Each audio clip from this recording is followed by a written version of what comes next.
sektor ini masih menjadi sektor yang sangat menjanjikan, sektor yang sangat menguntungkan, dan sebagian masyarakat kita masih cukup besar yang menjadi pelaku di sektor ini. Maka pemerintah provinsi, pemerintah kabupaten kota yang ada di Jawa Timur harus satu menjadi regulator yang baik, menjadi fasilitator yang baik atas tumbuh kembangnya sektor ini.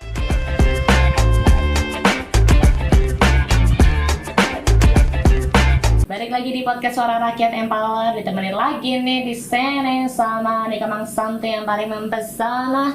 Yang kali ini kita ngomongin tentang ternyata Jawa Timur itu dikenal sebagai salah satu lumbung pangan nasional ya Pak. Udah tau belum? Belum kan? Nah, di sini kita bakal ngomongin tentang gimana pengembangan dan penguatan koperasi pangan yang bisa memastikan Jawa Timur tetap jadi penyangga kebutuhan nasional. Di sini Niko udah ditemenin sama anggota DPRD Jawa Timur Komisi B, ada Bapak Abdul Qadir. Bapak, selamat datang kembali Pak. Siap. Sehat Pak? Terima kasih, Alhamdulillah. Alhamdulillah. Sehat, semoga sehat semua ya. Sudah makan Pak? Belum sih, belum sempat makan ya. Sama Pak, nanti kita ke bawah Pak ya. Boleh. Oke Pak, kita langsung aja. Cari belut. Boleh. Di depan ada kolong, kayaknya di situ ada ikannya Pak. Oke, langsung aja nih ya Pak. Gimana Pak Abdul Qadir ngelihat posisi Jawa Timur ini sekarang sebagai lumbung pangan dalam konteks nasional Pak? Jawa Timur penyumbang kebutuhan pangan nasional ini masih hampir sekitar 60% dari kebutuhan nasional itu disuplai oleh petani Jawa Timur. Mantap. Beras kita hari ini produksinya di tahun 2024 ini sudah tembus 9.000 sekian juta ton gabah kering yang kemudian menghasilkan beras sekitar 6,8 juta ton ya. Diharapkan nanti sesuai dengan target Pak Presiden, Jawa Timur bisa memproduksi beras untuk kebutuhan nasional bisa di kisaran 7 juta ton harapannya. Mudah-mudahan di panen terakhir di tahun 2025 ini mencapai target itu. Amin. Tapi sebenarnya apa sih indikatornya Pak yang menentukan suatu daerah ini, oh ini layak nih jadi lumbung pangan? Ya salah satunya tentunya ketersediaan lahan, kemudian penerapan teknologi alat-alat pertanian yang sudah semakin canggih, itu juga bisa menentukan. Kemudian SDM ya, SDM para petani kita ini sudah aware, sudah ngeh lah dengan alat-alat pertanian yang lebih canggih. Jadi mempermudah para petani kita, mempercepat produksi pertanian kita. Ya, yang kemudian paling indikatornya di situ. Kemudian yang paling akhir ya capaian hasil panennya. Ya kita tahu Jawa Timur ini alhamdulillahnya setiap tahun meningkat memang. Oh iya. Setiap tahunnya meningkat. Untuk apa namanya nih? Apa sih namanya? Untuk operasi untuk ngomongin lumbung pangan ini pasti berkaitan dengan yang namanya koperasi ya Pak ya.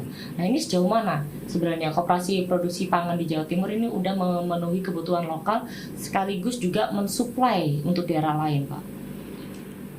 Jadi peran koperasi sangat dibutuhkan. Kita tahu koperasi itu kan sebagaimana yang diatur dalam Undang-Undang 25 tahun 99 atau berapa itu? Undang-Undang 25 lah kaitannya dengan koperasi itu. Kan koperasi itu ya definisinya ya badan hukum yang dibentuk oleh anggota dan dari anggota untuk anggota. Artinya apa ya, memang koperasi ini bagian dari badan hukum yang ada di masyarakat kita yang memang sudah mengalami ujian-ujian yang sudah lewat dari beberapa ujian terkait dengan ketahanan badan hukum yang disebut dengan koperasi ini. Maka ketika pemerintah di bawah kepemimpinan Pak Prabowo ini mencanangkan kembali, memasifkan kembali kaitannya berdirinya koperasi, baik itu koperasi Desa Merah Putih dan lain sebagainya, maka memang harapan kita koperasi ini kemudian menjadi support terkait dengan lumbung pangan kita. Artinya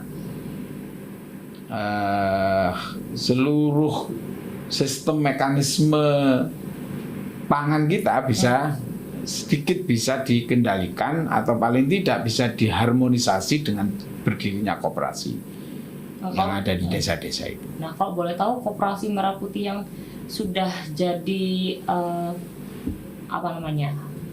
untuk ladang lumbung pangan ini di mana aja, Pak? Untuk Jawa Timur sendiri deh. Kan banyak sektor ya hari ini. Ada koperasi yang memang di Lamongan itu ada beberapa koperasi besar yang memang bergerak di bidang tanaman pangan padi, ketersediaan beras dan lain sebagainya. Di beberapa daerah di Jawa Timur bagian barat juga, Ponorogo dan lain sebagainya, itu juga ada beberapa koperasi yang memang menjadi bagian dari yang tidak terpisahkan atas produksi beras kita. Nah, itu terus tumbuh, berkembang, disupport oleh pemerintah, baik ketersediaan SDM, ketersediaan penunjang lainnya. Di Pasuruan ada, di Grati itu ada koperasi yang kaitannya dengan ketersediaan susu. Oke. Ada para peternak, kemudian mendirikan satu koperasi di Grati itu, yang kemudian itu menjadi koperasi yang sangat besar, tumbuh. Seiring itu maka diharapkan memang meningkatnya terus kaitannya dengan kesejahteraan para peternak sapi perah itu. Harapannya memang di sektor-sektor pangan, kebutuhan pangan kita itu terus bisa meningkat, dan paling tidak nanti peluang di MBG, makan bergizi gratis yang hari ini sekitar 1.600 atau 1.000 data yang terakhir ini, siswa yang penerima manfaat itu, maka SPPG yang sudah melakukan pelayanan terhadap siswa-siswa ini, maka bahan bakunya bisa disuplai dari koperasi-koperasi yang ada di Jawa Timur, baik itu KDMP maupun koperasi-koperasi yang lain. Tapi kalau ngomongin koperasi pasti ada tantangannya dong, Pak? Pasti. Untuk mempertahankan yang utama itu pasti SDM. Oke. Baik. Pasti SDM. Jadi Dinas Koperasi Jawa Timur memiliki atau punya kewajiban untuk melakukan pembinaan, baik itu melalui seminar-seminar, melalui pelatihan-pelatihan, agar kemudian SDM yang mengelola koperasi-koperasi ini bisa lebih profesional, bisa lebih memplanning satu program itu untuk keberadaan, untuk kejayaan para koperasi dan anggotanya. Tapi kalau tantangan dalam produksi pangan ngomongin tentang cuaca, perubahan iklim, dan juga mungkin ada tekanan lahan, ya? Apa itu Pak tantangannya? Tentunya kita masih yang paling rawan hari ini, yang sering kita dengar keluhan dari masyarakat itu, satu memang ke penjadwalan distribusi pupuk bersubsidi. Ini harus ditata kembali agar antara distribusi pupuk dengan masa tanam, masa pemupukan bagi para petani itu bisa pas, bisa sinkron. Karena kita tahu tidak semua petani kita ini bermodal besar. Benar. Modalnya pas-pasan. Kalau saya tanam hari ini, maka kita siapkan, katakan modal hari ini. Nah itu kalau nanti geser saja antara jadwal distribusi pupuk bersubsidi dengan jadwal pemupukannya para petani, kita khawatirnya nanti akan ada kegagalan panen. Iya. Itu yang hari ini menjadi PR kita juga. Dan melalui M Radio ini, di podcastnya M Radio ini, saya juga ingin sampaikan itu ke pemerintah.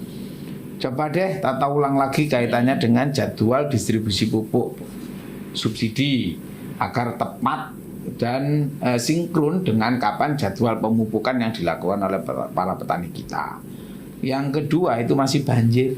Benar, lagi musim hujan juga soalnya Ya, sekarang. masih banjir berarti ada tata kelola pengairan kita melalui SDA sumber daya air itu harus melihat kita ini Jawa Timur ini kan ada sungai yang menjadi lintasan dua sungai besar yang menjadi lintasan di Jawa Timur ini yang itu semuanya melintasi lahan pertanian para petani kita.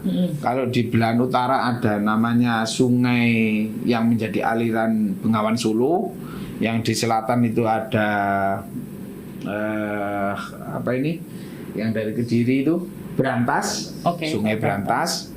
Nah itu biasanya kalau kemudian terjadi pendangkalan, terjadi penyempitan sungai dan lain sebagainya, akhirnya air yang mengalir dari Berantas dan dari Bengawan Solo ini akhirnya larinya kemana-mana dan potensi besarnya itu bisa merusak tanaman para petani kita, karena tidak sedikit yang kemudian sudah menjelang panen ini tiba-tiba air itu datang, akhirnya ya kalau tidak merusak total ya mengurangi kualitas hasil pertanian kita.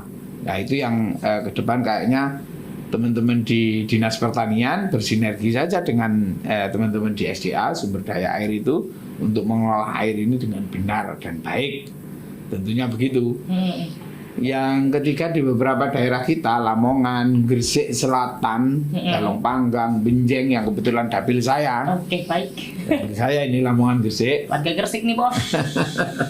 Dapil saya itu kan di musim tanam ketiga dan di beberapa wilayah Lamongan Gresik itu kan ada namanya minatani. Sekali tanam ikan, dua kali bisa tanam padi. Ya. Tapi ada risiko yang dihadapi oleh para petani kita itu kekeringan. Ketika musim tanam yang ketiga itu biasanya kehabisan air. Wah. Maka kami sarankan ini lagi-lagi melalui M-Radio ini ya. Lagi-lagi melalui M-Radio ini saya juga ingin sampaikan, oke lah air ini harus kita atur agar air ini memang berkah dari Tuhan dan keberkahan ini tidak membawa musibah juga. Maka harus diatur. Ketika air melimpah seperti saat ini, itu ya jangan dibuang semua ke laut. Ada yang kita tahan dengan melakukan normalisasi embung-embung. Nek wong Gresik ngarani waduk.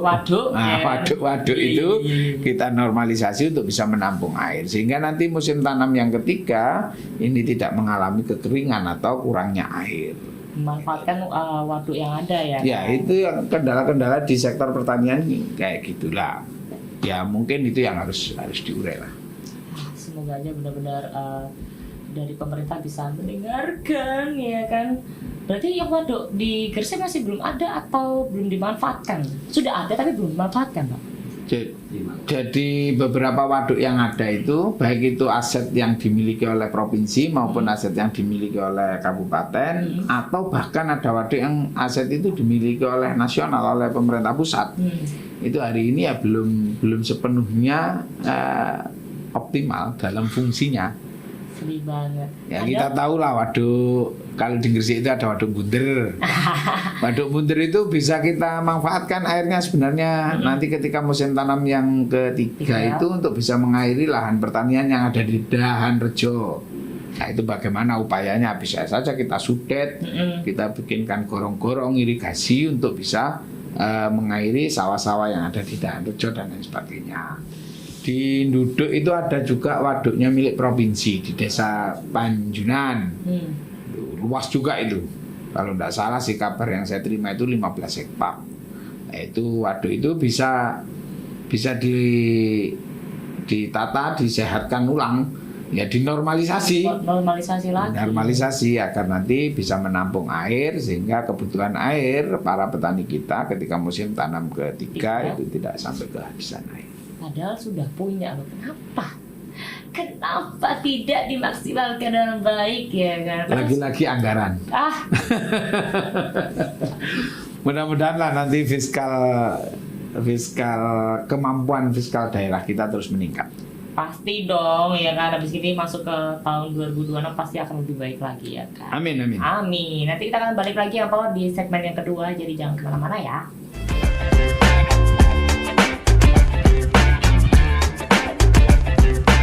Balik lagi di podcast Suara Rakyat nih yang Power, yang kali ini kita mungkin ngomongin tentang strategi penguatan koperasi pangan di lapangan. Tapi sebelum itu kita harus tahu banget nih yang Power, apa sih bedanya BUMDes dan juga koperasi merah putih dalam hal ini, Pak? Bedanya apa, Pak? Kalau BUMDes yang memang 5 tahun terakhir ya, itu secara masif digalakkan oleh pemerintah pusat waktu itu juga melalui Kementerian Desa agar semua desa memiliki badan usaha milik desa. Itu dalam rangka apa? Dalam rangka melakukan upaya untuk mengoptimalkan usaha-usaha yang ada di desa.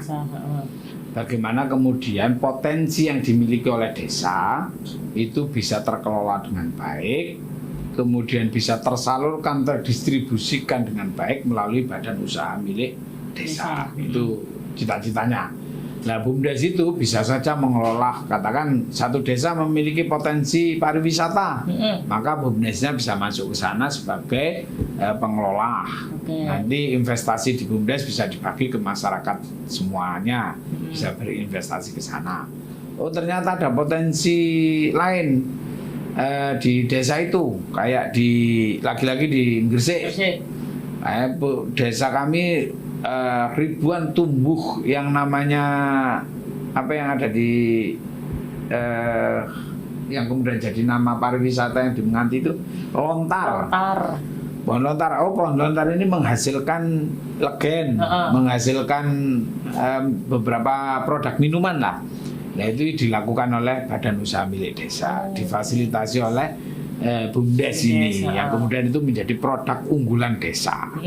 Nah, kemudian di pemerintah hari ini yang dipimpin oleh Pak Prabowo menginisiasi adanya KDMP, Koperasi Desa Merah Putih. Kalau yang kami tangkap bahwa Koperasi Merah Putih ini akan melakukan upaya-upaya memperpendek jaringan distribusi, baik dari produsen yang ke desa maupun dari hasil produksi desa ke para konsumen. Itu bisa kayak memperpendek jaringan distribusi pupuk. Nah, barangkali nanti bisa saja dari produsen, katakan Petro yang kebetulan ada di daerah kita ya, Gresik. Petro sebagai produsen pupuk bersubsidi atau dari perusahaan manalah. Petro mungkin bisa langsung Petro ini dengan menggandeng beberapa koperasi yang sudah dibentuk ini untuk bagian dari distributor pupuknya. Nah, akhirnya apa? Ya paling tidak ini akan memangkas birokrasinya, akan memangkas alur distribusi dari mulai produsen sampai kepada petani. Yang diuntungkan siapa? Ya pasti petani. Itu mungkin yang koperasi ini yang kami tangkap. Kayak LPG yang 3 kilo atau LPG yang lain lah, yang itu menjadi kebutuhan pokok hari ini di masyarakat kita. Ya, mungkin dari produsen, dari depo-depo LPG itu bisa langsung ke koperasi, koperasi langsung pada konsumen. Maka ini kan akan memangkas dan membuat harga ini semakin stabil. Masyarakat kita mendapatkan harga yang cukup proporsional, murah dan lain sebagainya, sesuai dengan harga yang sudah ditetapkan oleh pemerintah. Mungkin seperti itu. Kalau dari bawah koperasi ini, bisa jadi koperasi ini menjadi lumbung dari hasil produk pertanian. Oh, di desa kami untuk beras pasti surplus. Kalau hanya sekedar memenuhi kebutuhan keluarga, sudah cukup ini di panen pertama, panen kedua, panen ketiga kita jual. Nah, maka koperasi ini bisa menjadi bagian dari fasilitator untuk bisa menampung hasil pertaniannya, kemudian bekerja sama dengan Bulog, bekerja sama dengan perusahaan-perusahaan di luar yang kemudian itu menggunakan bahan baku beras, dan lain sebagainya. Maka yang lagi-lagi nanti kalau semuanya berperan sebagaimana yang direncanakan oleh pemerintah, ya lagi-lagi memang satu, ketersediaan pangan itu terjamin. Yang kedua, kesejahteraan masyarakat, pelaku-pelaku ketahanan pangan kita, para petani-petani kita itu juga sejahtera. Karena hari ini yang kita tahu, nyun sewu ini, saya tidak dalam rangka apa-apa. Kalau alurnya panjang banget dari petani ke tengkulak nanti masuk ke sini lagi, baru nyampe Bulog, maka yang tidak seberapa diuntungkan pasti petani ya. Bener. Tapi kalau kalau alur distribusinya ini kita sedikit kurangi dari petani ke koperasi bekerja sama dengan Bulog, maka yang mendapatkan harga yang kompetitif, harga yang proporsional pasti petani. Petani juga, ya kan. Nah, dengan penetapan harga gabah kemarin 6.500. Ya meskipun faktanya kita cek di lapangan masih 6.000, 6.200 ya. Tapi petani sudah untung. Ndane wis 6.500 temenan kan itu. Semakin untung kan petani kita. Dan itu harapan kita. Kita ini kan ikut bahagia ketika melihat petani-petani kita ini bisa tersenyum. Apakah dari pemerintah juga ini Pak,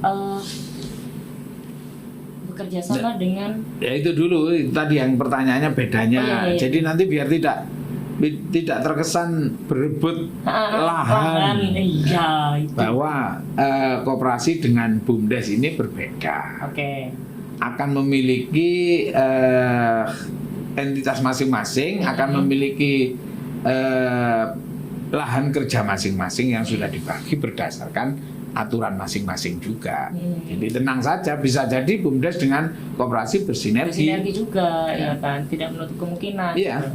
Nah, ini kalau misalnya, ini aku masih kepo sebenarnya sama Koperasi Merah Putih. Kan Koperasi Merah Putih kan memotong alur panjangnya dari petani ke syalalalala ini ke koperasi untuk ke Bulog atau ke mana gitu. Nah, ini yang ke syalalanya ini gimana Pak nasibnya Pak? Apakah ada obrolan bersama dengan pemerintah atau seperti apa? Ya pemerintah pasti akan memberikan jaminan ya. Artinya pemerintah ini kan kewajibannya juga menginjek, memberikan stimulus, memastikan bahwa yang lemah ini bisa diangkat, dibantu, ditolong agar yang ada di bawah ini bisa naik kelas. Yang sudah ada di tengah ya pasti nanti mainnya beda lah. Pasti pemerintah juga akan memikirkan itu, pelaku-pelaku usaha yang di sektor ini yang katakan terpangkas dengan hadirnya koperasi. Ya bisa jadi nanti menjadi bagian dari investor ke koperasi, bisa jadi menjadi investor ke usaha-usaha BUMDes yang lain dan lain sebagainya. Yang penting pemerintah akan bisa memberikan perlindungan lah terhadap semuanya. Dan ini kan praktek-praktek seperti itu kan tidak hanya di sektor pertanian atau tidak di sektor pangan saja, tidak di pertanian saja, di kelautan kita masih banyak menemui nelayan-nelayan kita ini yang kemudian tidak bisa berkutik untuk bisa lebih fleksibel jual hasil tangkapannya, hasil budidayanya, karena sudah lebih dulu kena injek swasta, injek uang orang dan lain sebagainya kan. Hanya tidak bisa lebih fleksibel, dia jualan sesuai dengan harga yang lebih kompetitif, sesuai dengan harga yang lebih proporsional. Harapannya ya yang sudah kuat ini silahkan saja berinvestasi ke koperasi itu, menjadi bagian dari kerja koperasi itu, biar koperasi itu semakin kuat. Jadi sebenarnya juga tidak ada yang dirugikan ya Pak? Nggak ada, insya Allah nggak ada. Semuanya akan dijamin oleh negara ini. Kalau semuanya mau berpikir terbuka ya Pak ya, jangan mikir sempit ya. Aduh, untuk satu pertanyaan lagi untuk di segmen terakhir ya Pak. Dari pengawasan DPRD, ada nggak sih yang aspek paling rawan Pak untuk ekosistem pangan yang harusnya bisa diperkuat lagi? Jadi kalau ngomong gimana agar Jawa Timur ini tidak lagi sekedar surplus. Kalau hari ini kan sudah surplus kita ini. Kalau dihitung dari kebutuhan pangan masyarakat Jawa Timur dengan produksi yang dilakukan oleh para petani kita untuk kebutuhan pangan kita ini sudah surplus. Tapi bagaimana kita ini bisa berdaulat pangan? Nah, itu untuk menjaga itu, maka salah satu cara yang harus dipastikan berjalan dengan baik itu adalah alih fungsi lahan. Oke. Jangan mudah-mudah lah membuat alih fungsi lahan pertanian menjadi kawasan-kawasan Bangunan industri, kawasan-kawasan pemukiman yang kalau memang itu tidak dibutuhkan banget, maka jangan terlalu mudah deh. Karena ini penting untuk menjaga keberlangsungan pangan kita. benar. Jadi alih fungsi lahan harus, kalau dulu ada LP2B namanya. LP2B itu lahan pertanian berkelanjutan. Itu tidak bisa dialih fungsikan. Sekarang ada istilah lagi berdasarkan undang-undang yang terbaru kaitannya dengan itu disebut dengan LSD, lahan sawah dilindungi. Oh, ada ternyata. Iya, ada LSD, lahan sawah dilindungi. Namanya. Ya ini harus dipertahankan betul. Jangan terlalu mudah untuk mengalih fungsikan dari sektor pertanian ke sektor yang lain. Yang kedua, itu pemanfaatan teknologi. Bagaimana agar kemudian hasil produksi kita ini bisa cepat dengan kos biaya yang lebih ringan. Katakan hari ini ya, pemupukan kalau masa kecil saya itu ikut kakek saya nek wayah ngemes mupuk itu. Itu pasti kan kita manggul ember itu, kemudian kita tabur-tabur, kalau nganu ya pakai semprot macam. Sekarang kan ada teknologi drone, sudah bisa pakai drone. Musim tanam kalau dulu butuh orang rame-rame, sekarang sudah ada mesin teknologi untuk mesin tanam. Sekarang kalau dulu itu dipotong, kalau panen, dikumpulin, nanti dipukul-pukul atau digiling. Sekarang langsung mesin kumbe diturunkan, naik ke atas sudah masuk karung. Iya benar. Sudah ada di karung sudah itu. Terpacking dengan baik ya kan. Harus lebih dimasifkan lagi pemanfaatan teknologi pertanian. Agar produksi kita ini tidak sekedar terjaga tapi terus meningkat. Yang terakhir mungkin ya digitalisasi sektor pertanian, keterlibatan anak-anak muda. Makanya ada program di Dinas Pertanian itu yang kaitannya dengan pembinaan dan edukasi terkait dengan petani milenial. Oh ada. Nah, itu perlu dimasifkan lagi. Ini anak-anak milenial apalagi Gen Z kan ya, kan tidak mau suruh jadi petani seperti dulu. Bener. Maunya tetap bisa pakai sepatu, pakai celana jeans kan gitu. Nongkrong di kafe. meskipun berada di pinggir sawah tapi tetap bisa stylish gitu loh. Lah bagaimana ya tadi itu pemanfaatan teknologi ya kan. Jualannya lebih murah dengan memanfaatkan digitalisasi. Online lah. Iya, itu kan bisa dilakukan oleh anak-anak muda hari ini. Berarti dengan dia dipikirnya main drone. Padahal ternyata mupuk sawahnya, kan keren itu. Harusnya ya. Iya loh. Kan keren itu. Lagi ngapain kamu main drone ya? Oh iya, main drone, tapi sambil mupuk. Jadi petani kan pemanfaatan keren banget ya. Gitu ya kan. Pakai mengoperasikan mesin teknologi yang untuk kalau bahasa orang kita itu gulut gitu loh, yang mau nanam bengkoang, nanam apa itu kan. Ambil iya, sekarang kan sudah ada mesinnya itu. Kita bisa kayak main-main aja. Iya. Itu kan kalau teknologi itu kemudian disupport oleh pemerintah bisa menjadi fasilitator atas itu semua, maka anak-anak muda ini akan mau jadi petani.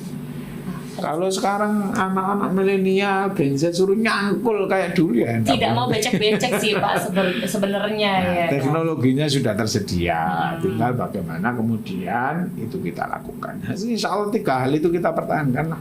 Bagaimana alih fungsi lahan kita bisa tutup, kemudian pemanfaatan teknologi itu tadi dengan terus melibatkan anak-anak muda ya kan. Ayo empower, ada yang mau bikin konten semangat jadi petani lah. Nah, semangat jadi petani. Mungkin bikin konten di sawah cara menanam padi dengan teknologi yang ada ketika dia itu bisa loh, harusnya bisa, tapi sampai sekarang masih belum ada ya Pak? Ya kalau dulu itu kan ada namanya garu atau brujul itu ya, yang ditarik hewan, sapi. Ya, yang tepok-tepok. Kalau masa kecil saya dulu kan suruh naik gitu, suruh naik kan seneng kan. Sekarang kan ada mesin, nggak perlu ada sapi, pakai mesin, pakai alat kita bisa naik juga kan di atasnya. Wah itu sambil pokoknya bikin happy. Nah, sudah bisa pakai remote. Jadi alatnya ini, alat sintannya itu, nah, alat sintan ini, alat pertanian kita itu bisa dikendalikan tanpa kita harus turun becek-becek, tanpa harus melepas pakaian yang bersih-bersih itu.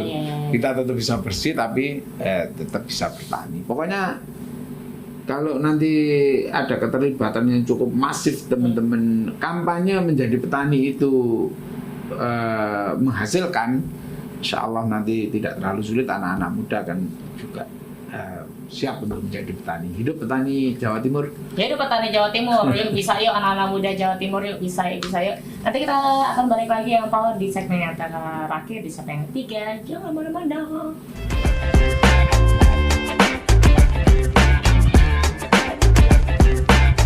Masih di podcast Suara Rakyat yang Power, kita balik untuk di segmen yang terakhir. Tadi sempat disinggung sama Pak Abdul Qadir ngomongin tentang teknologi ya yang Power. Nah, apakah ya yang namanya teknologi atau inovasi ini benar-benar sudah dimanfaatkan dari pemerintah untuk masyarakat sekarang, Pak? Kalau ngomongin ini ya teknologi di pertanian kita, pertanian, Pak. Hari ini pemerintah sebenarnya sudah tidak sekedar mulai ini, memang lagi kampanye dan mungkin ada alokasi anggaran juga yang cukup signifikan, cukup besar dialokasikan dalam rangka menunjang sektor pertanian kita berupa bantuan alat-alat pertanian. Kalau saya tidak lupa datanya ini, berdasarkan kemarin yang saya terima laporan dari Dinas Pertanian itu, di Jawa Timur saja itu ada bantuan alat pertanian yang disebut Alsintan itu hampir 6.000 sekian dari pemerintah pusat. Belum lagi anggaran yang dialokasikan di APBD Provinsi Jawa Timur. Belum lagi nanti ada 1, 2, 3, 4 yang dialokasikan melalui APBD Kabupaten Kota di Jawa Timur. Maka sebenarnya pemanfaatan teknologi di sektor pertanian hari ini oleh pemerintah itu sudah lumayan meskipun belum memenuhi seluruh kebutuhan yang diharapkan oleh para petani kita atau sesuai kebutuhan para petani kita, tapi paling tidak sebenarnya kampanye pemanfaatan teknologi sektor pertanian ini oleh pemerintah sudah cukup besar. Tapi memang masih jauh dari kata cukup karena lahan pertanian kita ini cukup luas. Paling enggak sudah ada gerak lah ya, Pak. Ya. Jadi macam-macam jenis yang ada di alat pertanian itu, mulai dari alat baik pasca panen maupun prapanen.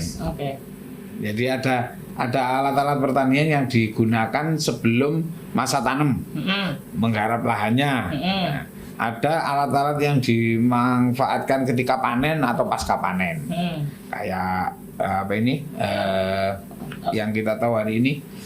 Kumbe, mesin kumbe besar itu, mesin yang untuk memanen itu dan sebagainya. Itu hari ini memang sudah banyak yang difasilitasi oleh pemerintah. Harapannya petaninya semakin punya uang, nanti bisa sinergi, yang lemah-lemah tetap akan menerima bantuan dari pemerintah, yang sudah kuat-kuat ya bisa beli sendiri untuk melengkapi kebutuhan alat-alat atau teknologi pertaniannya. Ini untuk ngomongin strategi, Pak. Apakah memang gimana strategi untuk memperluas pasar ya? Ini baik antar daerah maupun ekspor untuk komoditas unggulan Jawa Timur sendiri, Pak. Tadi di awal sudah saya juga sudah sampaikan bahwa di Jawa Timur ini kan hari ini kalau hanya sekedar memenuhi kebutuhan masyarakat Jawa Timur, kita ini sudah surplus. Bahkan kita ini menjadi penyangga kebutuhan pangan nasional. Amazing, Jawa Timur. Ya, Jawa Timur ini menjadi produsen terbesar untuk kebutuhan pangan nasional. Nah, untuk menjaga itu semua, maka itu tadi jangan sampai hari ini kita kehabisan generasi di sektor ini. Maka digitalisasi, masukkan teknologi dan lain sebagainya yang sesuai dengan kekinian, yang sesuai dengan era-era milenial, era-era Gen Z ini harus terus kita masifkan. Sehingga nanti generasi petani ini tidak kehabisan, tidak hilang atau berkurang.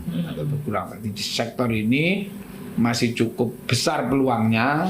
Sektor ini masih sangat menjanjikan. Tinggal bagaimana kemudian kita, pemerintah, swasta, dan masyarakat semuanya bareng-bareng bersinergi untuk memanfaatkan teknologi yang hari ini ada.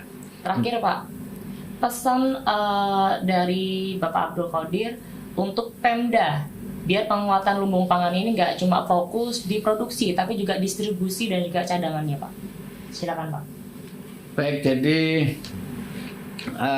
sektor ini masih menjadi sektor yang sangat menjanjikan, sektor yang sangat menguntungkan, dan sebagian masyarakat kita masih cukup besar yang menjadi pelaku di sektor ini. Maka pemerintah provinsi, pemerintah kabupaten kota yang ada di Jawa Timur harus satu menjadi regulator yang baik, menjadi fasilitator yang baik atas tumbuh kembangnya sektor ini. Lumbung-lumbung pangan terus harus kita jaga. Syukur-syukur kita bisa menciptakan lahan-lahan baru. Karena lahan cadangan-cadangan yang ada di kabupaten kota di Jawa Timur ini, saya kalau melihat datanya masih cukup besar yang belum tergarap menjadi lahan produktif. Nah, itu bisa kita maksimalkan untuk bisa bersinergi antara provinsi, kabupaten, kota dalam rangka membuat kedaulatan pangan di Jawa Timur, dan utamanya kita masih tetap akan bisa menjadi penyangga kebutuhan pangan nasional. Amazing, terima kasih Bapak sudah menemani Niko hari ini ya. Jadi semoga aja harapan-harapan Bapak Abdul Qodir kedepannya bisa terrealisasikan ya Pak ya. Harapan baik soalnya yang akan mensejahterakan masyarakatnya Indonesia juga gitu Empower. So jangan lupa Empower di like, comment, and subscribe, di share juga karena di podcast Suara Rakyat benar-benar menyuarakan dan juga mempertanyakan juga banyak pertanyaan yang mungkin mewakili dari kamu nih Empower. So terima kasih banyak waktu yang pamit, dan Pak Abdul Qodir sekali lagi terima kasih banyak Pak ya. Terima kasih. Sukses M Radio. Terima kasih Bapak. Sampai ketemu lagi. Bye.